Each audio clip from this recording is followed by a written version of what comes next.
here is the lamp. Okay, so let me just show you what's going on here. Okay, so all of these other parts, all these pieces here, these black pieces are all cut on the CNC. And these two pieces at the bottom are 3D printed. Okay, so the base is 3D printed, and the top is, all of these pieces up here are all cut on the CNC using PVC. So here's the top. Okay, the top comes off, and I used no glue for this, just so you get an idea. Here is one of the sides. I'll set that there. Here's another side. We'll set that there. Here's another side. These two are the same, and these two are the same. This is wider because of the placement that it sits on here. Okay. This is the base. Okay, where the light bulb sits. Okay, and you see it has slots that go this way and this way. These slots are so this piece can slide up inside this way, and then this piece can slide down into it this way. Okay, so there's a couple things you need to know. When the CNC bit cuts in, you want it to cut from the outside to the inside, so the space between those two has a little bit of a gap. And let's put this up to the bottom. This is easier to see this way. You have a gap here and there, and you can see I can move it back and forth a little bit, and it has a little bit of space. Okay, the other thing that it also has is it has a little bit of wiggle room. Okay, the CNC bit cuts 1/4 of an inch this way, but this, I 3D printed this 0.225 instead of 0.25, and I'll show you that in Inventor in just a second. When you're creating your base piece, or your part that holds it up, or the frame at the bottom, these need to sit flat, and they need to slide together to make a piece that sits underneath. Okay, you can make that sort of however you want, but you do need to leave a little bit of space for the wiring underneath. Okay, so it sits flat on here, but it sits so that cable comes out of it that way. Okay, let's switch over now real quick over to the Inventor screen. So here is my Inventor screen. This is what you're going to be creating first in order to be able to export into Aspire or VCarve, whichever one you're using, to create these parts. Now, let me start with, I just made this all in one part. I made them different solids. It's so much easier to export them to a DXF this way, because you can right click on a face and say export face as a DXF.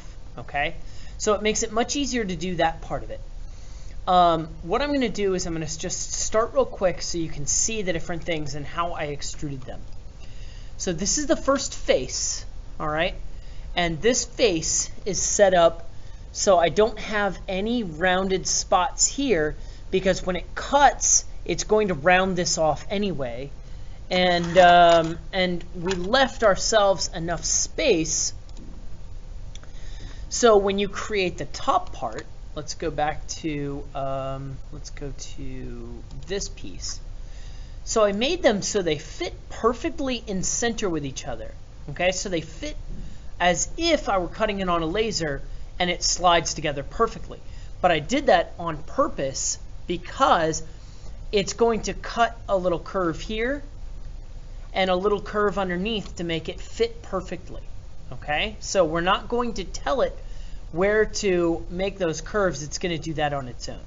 Okay, so the next part to planning is making sure that, because all of these pieces are 1/4 of an inch thick. So if you see, if I go back to this assembly right here, 0.25 is my extrusion for these pieces. And then down here, let's look at this piece here. So when I extruded this, I extruded it 0.225. And the main reason is because it's a 3D printed piece. and sometimes they swell bigger than they're supposed to, but it makes it so it fits perfectly into these holes, and you'll never have a hard time, smashing them into those holes. So the last thing you really need to know that makes this easier, so this all needs to fit onto roughly a 16 by 15 sheet, okay? Or I'm sorry, 12 by 16. 12 by 16 sheet, roughly. So the top, I made this 3.5 by 3.5. And I made this from this side, or that all the way from that side to this side is 3 inches. And all the way from this side to this side is 3 inches. And then the last thing I need to know is from here to here is 6 inches, between 5.5 to 6 inches tall.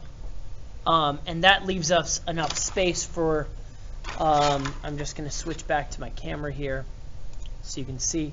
That gives us enough space for the base that holds the light bulb and the light bulb. And if we place, this may be hard to see on the screen. Come on, focus, buddy. Focus. Oh, come on. There we go. This from here to here is, that's upside down, but from there to there is about a little bit bigger than 5 inches. So 5.5 or 5.25 to 6 would be a perfect amount. That gives you a little bit of space there, okay? So I think that's almost exactly 5 inches. Okay? And then I'll just show you so you can see it here too, so you have like a visual. That's 3 and that's 3.5, or actually I think it's 3.25. I think it's 3.5. 3.5 by 3.5. This one is 3 by 6. Okay. And then this one here is 6 by 2.5. Okay. And the reason is because these sit together like that. Okay. All right. I think that should be enough for you to get started. I hope that helps. And yeah, looks good.